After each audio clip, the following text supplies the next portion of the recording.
தேசம் பாரத் நேயர்களுக்கு அன்பு வணக்கம். சோசியல் மீடியாவில் இன்னைக்கு ட்ரெண்டிங்கில் போயிட்டு இருக்கிறது இந்த பாட்டி சமாச்சாரம் தான்.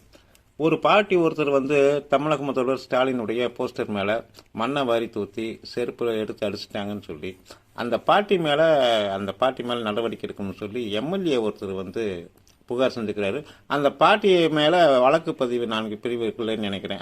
பதிவு செஞ்சு அந்த பாட்டியை தேடும்படி நடந்துட்டுக்குன்னு சொல்லி காவல்துறை தரப்பில் சொல்லப்படுது. இந்த விஷயத்தை சங்கிகள் வச்சு செஞ்சுட்டு இருக்கிறாங்க. சும்மா சொல்லக்கூடாது. இன்னைக்கு பூரா சோசியல் மீடியாவில் எந்த ஒரு விஷயமே எடுவில்லை. இந்த விஷயத்துக்கு முன்னாடி அவன் பாலியல் குற்றவாளி பிடிங்கடான்னு சொன்னால் இந்த காவல்துறை பாட்டியை வலை விரிச்சு பிடிக்கிறதுக்கு முயற்சி பண்ணுறாங்க.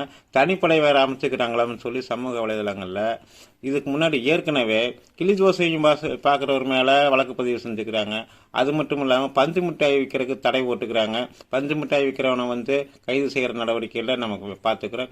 அது மட்டும் இல்லாமல் இன்னும் டீலக்ஸாக சொல்ல போகிறோம்னா, கடந்த காலத்தில் வெயில் அதிகமாக இருக்குன்னு சொல்லி வெயிலை கிண்டல் பண்ணுறதுக்காக ரோட்டில் ஆம்லெட் போட்டவன மேலே வழக்கு பதிவு செஞ்சுக்கிறாங்க. இது மாதிரி எண்ணற்ற சாதனைகள் செஞ்சுக்கிற கழக அரசை இன்னைக்கு கழுவி ஊற்றுறாங்க சமூக வலைதளத்தில்.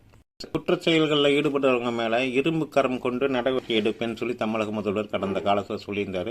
அந்த இரும்பு கரம் கொண்டு எடுக்கப்படுற நடவடிக்கை யார் மேலேன்னு கேட்டால், இது மாதிரி சோசியல் மீடியாவில் போஸ்ட் போடுற மேலேயும் பஞ்சு மிட்டாய் விற்கிற மேலேயும் கடைசியில் இப்போ இதில் நிற்குதுன்னு சொன்னால், செவுத்தில் ஒட்டிக்கிற போஸ்ட்டில் யாராவது எதையாவது கொண்டு அடைச்சாங்கன்னா அவங்க மேலேயும் நடவடிக்கை எடுக்கிறாங்க.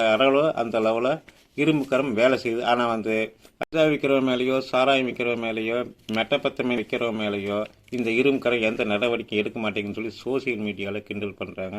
ஒன்று தான் பாக்கின்னு சொல்கிறாங்க. என்னன்னு கேட்டிங்கன்னா, இன்னும் ரோஸ் மில்க் விற்கிறவங்க மேலே ஏதாவது இரும்பு கரம் கொண்டு நடவடிக்கை எடுப்பாருன்னு சொல்லி கிண்டல் பண்ணுறாங்க சமூக வலைதளத்தில். ஆக மொத்தம் இந்த விடியல் அரசு பிடுங்கிறது எல்லாமே தேவையில்லாத அணியத்தான் இருக்குது. நன்றி, வணக்கம்.